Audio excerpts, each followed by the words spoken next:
জান্নাত সুরভি তার বাসায় এসেছি, আমরা তার সাথে দেখা করেছি, তার পরিবারের সাথে সাক্ষাৎ করেছি এবং আপনারা জানেন যে তাহরিমা জান্নাত সুরভিকে একটি মিথ্যা মামলায় তাকে জেলে দেওয়া হয়েছিল 11 দিন, তাকে জেল খাটতে হয়েছে এবং আজকে তার রিমান্ড চাওয়া হয়েছিল,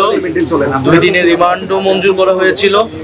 এবং তার বয়সের ব্যাপারটাকে লুকিয়ে রিমান্ড মঞ্জুর করেছিলেন আদালত এবং পরবর্তীতে সোশ্যাল মিডিয়া সহ আমাদের যারা জুলাই গণঅভ্যুত্থানের নেতাকর্মীরা রয়েছেন তারা এই বিষয়ে সরব প্রতিবাদ করেছেন।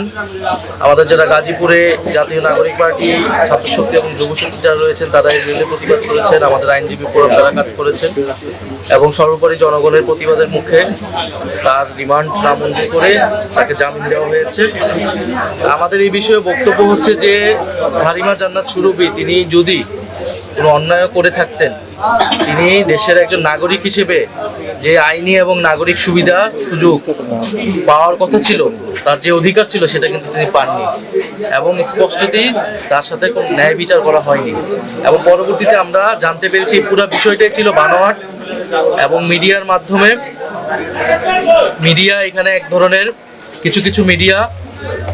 আমাদের জুলাই গণঅভ্যুত্থানের বিভিন্ন চরিত্র নেতাকর্মী যা বা বিভিন্ন পরিচিত মুখ যারা রয়েছে